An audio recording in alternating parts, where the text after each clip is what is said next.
Today we are taking a closer look at the challenges communities across the Finger Lakes have when it comes to housing. A 2022 report by Habitat for Humanity found that soaring housing costs, record housing shortages, and real struggles for most Americans to achieve home ownership are creating a nightmare scenario. The report found that 1 in 3 households had rent or mortgage payments that were unaffordable, meaning they exceeded 30% of monthly income, and 15% of all U.S. households paid more than half of their income on it. Coming up in just a moment, we'll be joined by Melissa Nesbitt and Joe McGrath to talk about the work being done in one rural county to address the housing issues. Today's episode is brought to you by Dr. Jeffrey Halstead, DMD. Dr. Jeffrey Halstead has been Canandaigua's hometown dentist for more than 35 years, offering routine dental care as well as cosmetic dentistry, implants, and dentures by their highly trained and experienced staff. Visit them online at canandaiguadentistry.com or find them on Facebook and Instagram.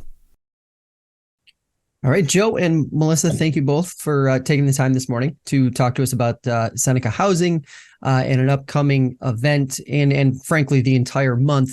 And let's start there. What is Fair Housing Month? It is a celebration of the 1968 Fair Housing Act that outlawed discrimination based on national origin, income, race, sex, all of the equality issues that were coming to prominence in the 1960s.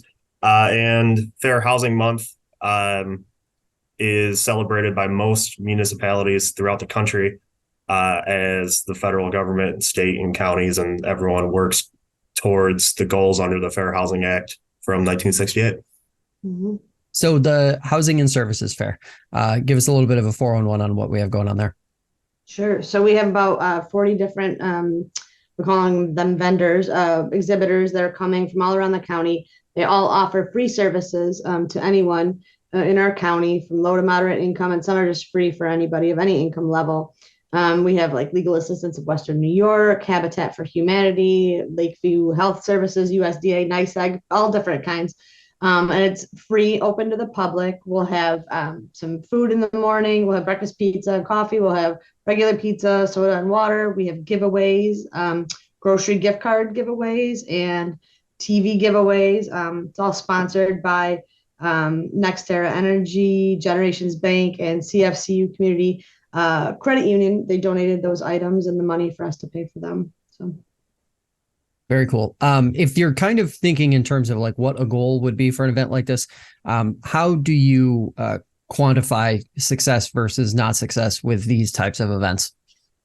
Well, we just want to get the word out. I think the more people that come, the more that know about these services. If you work in our industry, you know who to call for certain things. But if you're new to a situation, maybe you just started experiencing issues with housing or food insecurity or things like that, you don't know the system, you don't know who does what.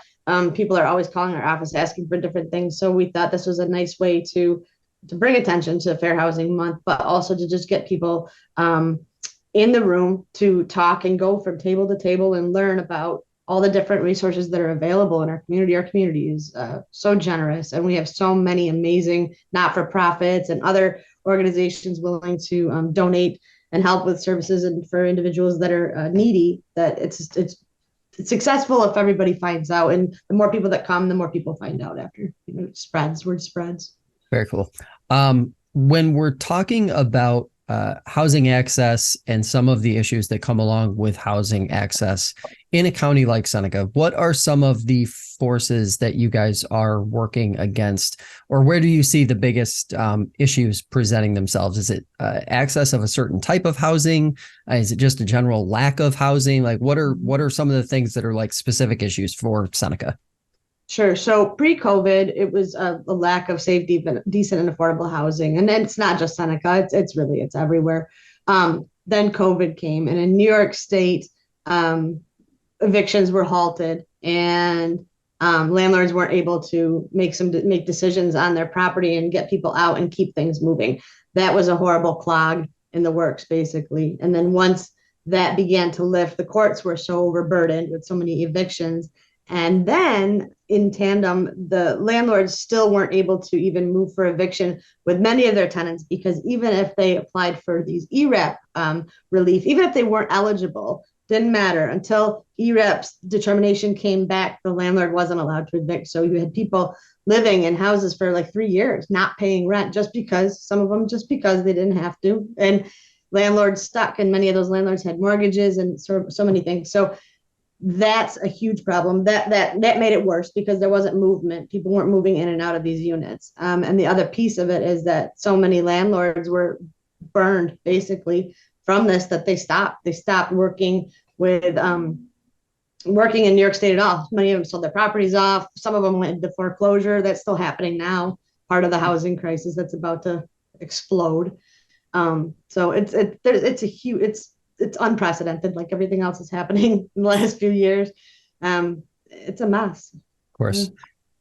Joe, when it comes to some of these issues, what do you have your eye on in terms of what are kind of like the bigger issues that are most important to tackle, say over the next year to 2 years for housing in general? Sure. So Seneca County Planning right now is working with a consultant with a CDBG grant to create a housing needs assessment, and that should be out hopefully by the end of next month. And that will really give us some information regarding what type of housing we need in this county for the people that live in this county. I don't want to get ahead of that, but I think,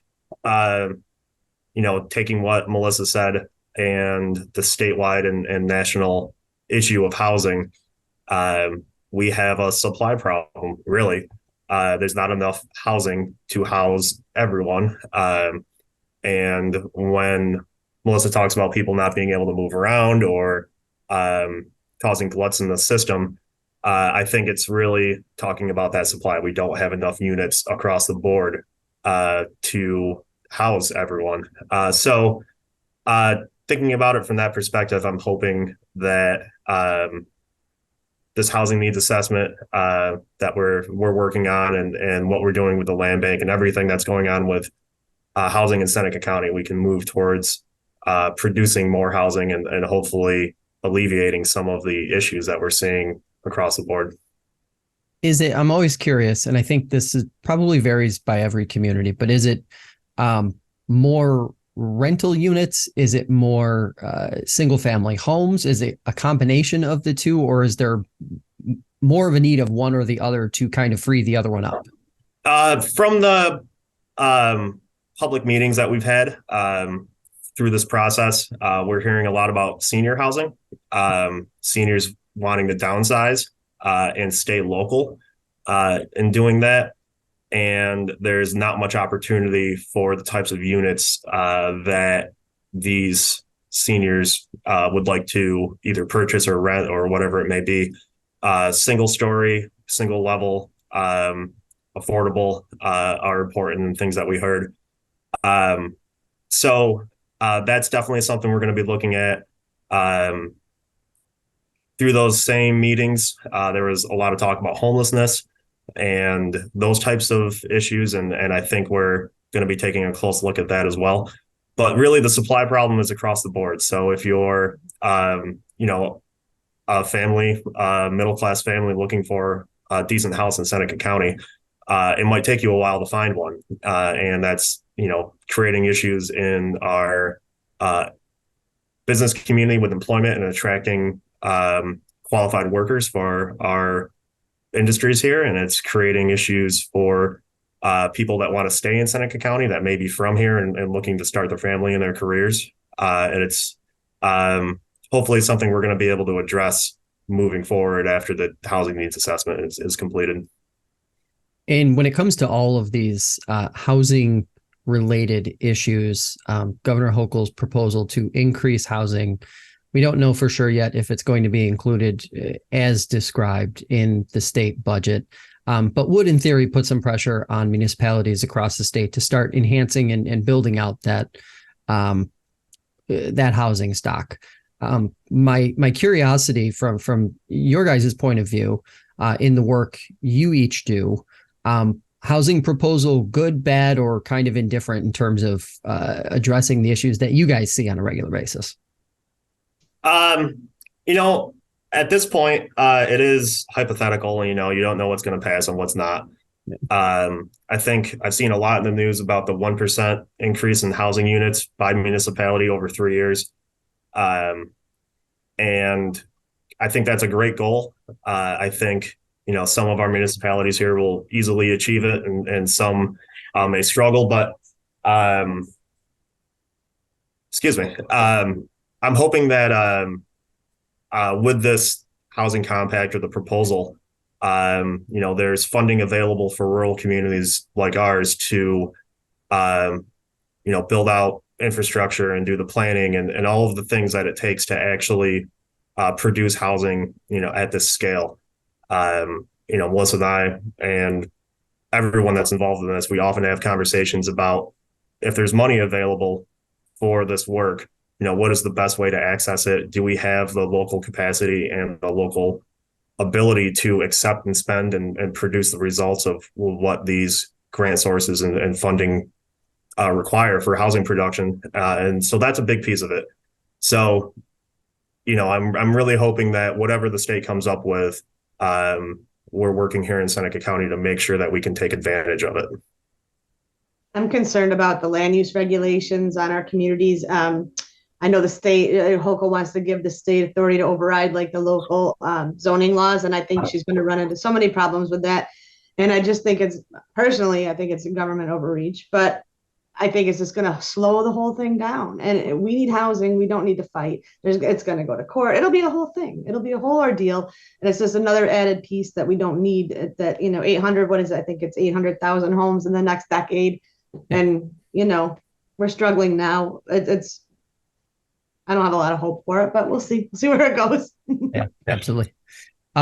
Melissa, one more time, give us the quick on how to and where to find out more about the housing fair. Sure. So you can find out all the details on our Facebook page and our website, senecahousing.org. And the fair is Wednesday, April 26th at the Seneca Falls Rec Center. And it goes from 10 to 2. Everybody's welcome, free of charge, lots of giveaways, lots of freebies. Every vendor there is required to have a free item to give away. So should be fun, should be something to do and learn a lot, meet new people. It'll be a good experience. Awesome stuff. Melissa and Joe, thank you so much for your time today. We appreciate it. Thank you. All right. Thank you. Bye. That'll do it for this edition of Finger Lakes Today. If you'd like to see more conversations like this one, check out the show on your favorite podcast platform or subscribe to the FingerLakes1.com YouTube channel. Have a great day, and we will see you next time.